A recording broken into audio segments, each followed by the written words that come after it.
কি বললাম না কি বললাম মুহররমের মাস মানেই বিশ্বনবী সাল্লাল্লাহু আলাইহি ওয়াসাল্লামের নাতি পবিত্র মুহাম্মদ আহমদ ওনাদের দুনিয়া থেকে নির্মমভাবে বিদায় করে দেওয়ার মাস।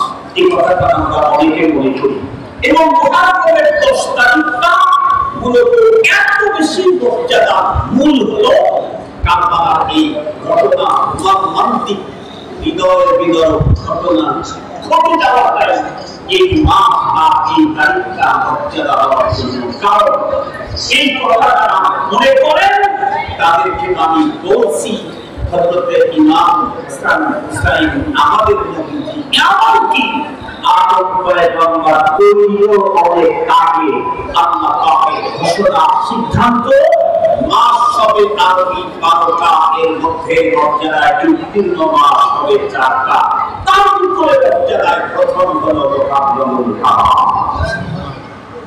হুসাইন রাদিয়াল্লাহু আনহু এর কথা ওনার নানাবি আমাদের জীবনের চাইতেও বেশি প্রিয় মহানবী মুহাম্মদ রাসূলুল্লাহ সাল্লাল্লাহু আলাইহি ওয়াসাল্লাম ওনার পিতা ইব্রাহিম আলাইহিস সালাম ওনার পিতা আদম আলাইহিস সালাম যখন তৈরি হন নাই যখন আল্লাহ পাক এই মাসকে মর্যাদা সিদ্ধান্ত দিয়েছেন।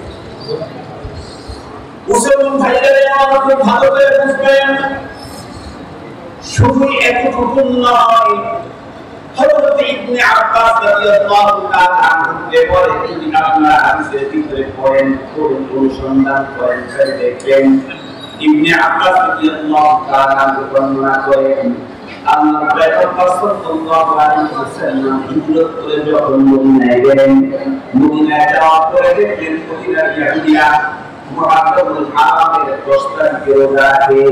পয়গম্বর জিজ্ঞাসা করলেন কি ব্যাপার তোমরা এই তারিখটাকে রোজার জন্য বেছে নিলে কেন? তখন লোকেরা বলতেছিল হাদা ইয়াউমুল সালেহ।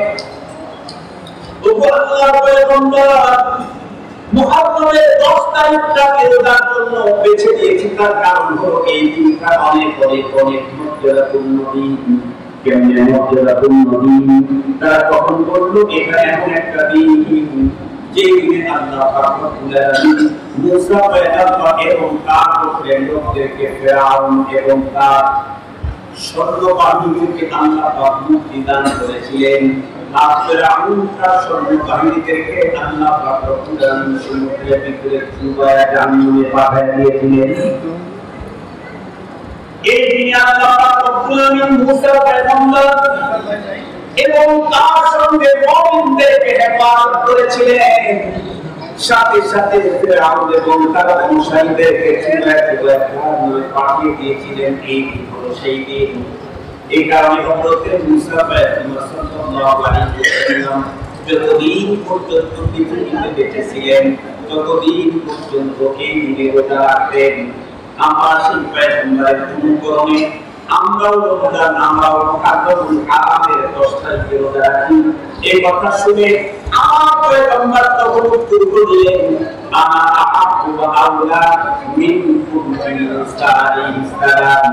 নবী বললেন তোমাদের চাইতে আমি ঈসা পয়গম্বরের এই আলোকারের অনুকরণের জন্য বড় হকদার। আমি সবচেয়ে বড় হকদার। কেন বললেন?